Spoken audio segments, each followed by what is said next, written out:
어쩜 이렇게 시간이 안 가는지 정말 버스 안에서 고잉 이불 속에서 고잉은 언제나 너에게 고잉.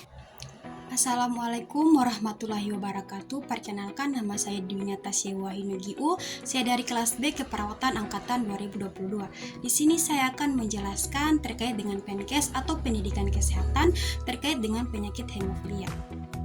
Sebelum itu, kita harus mengetahui apa itu hemofilia. Nah, hemofilia adalah gangguan pada sistem pembekuan darah yang langka.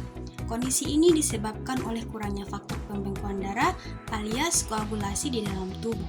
Penyakit hemofilia adalah kelainan yang tidak dapat disembuhkan.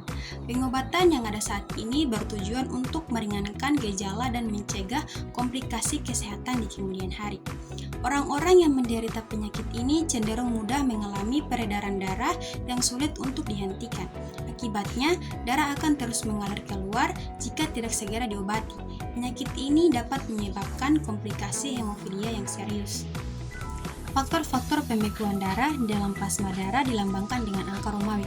Contoh, faktor 8 dan faktor 9. Berdasarkan kadar faktor pembeku darah dalam tubuhnya, baik hemofilia A maupun hemofilia B dapat digolongkan menjadi 3, yaitu hemofilia ringan, hemofilia sedang, dan hemofilia berat.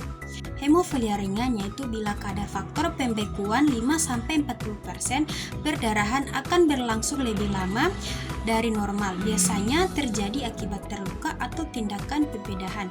Jarang terjadi peredaran sendi dan otot secara spontan. Yang kedua yaitu hemofilia sedang. Bila kadar faktor pembekuan 1-5%, perdarahan akan berlangsung lebih lama dari normal setelah adanya luka atau pembedahan perdarahan timbul setelah trauma berat. Perdarahan sendi atau memar dapat terjadi dengan mudah tanpa trauma berat. Yang terakhir yaitu hemofilia berat. Bila kadar faktor pembekuan 1%, perdarahan sendi dan otot dapat terjadi tanpa sebab atau spontan. Kemudian penyebab hemofilia. Penyebab utama hemofilia merupakan masalah pada gen, alias mutasi genetik yang membuat tubuh tak cukup memiliki faktor pembekuan tertentu. Untaian DNA atau sebutan lainnya adalah kromosom, merupakan suatu rangkaian instruksi lengkap yang mengendalikan produksi berbagai faktor. Peran kromosom dalam tubuh bukan cuma menentukan jenis kelamin pada bayi saja, tapi kromosom juga berperan dalam mengatur kinerja sel-sel tubuh. Setiap manusia memiliki sepasang kromosom seks, pada wanita XX sedangkan pria XY. Hal yang perlu diingat adalah hemofilia merupakan penyakit keturunan yang diwarisi lewat mutasi pada kromosom X. Oleh sebab itu, pria cenderung menjadi pengidap, sementara wanita cenderung menjadi pewaris atau pembawa mutasi gen tersebut.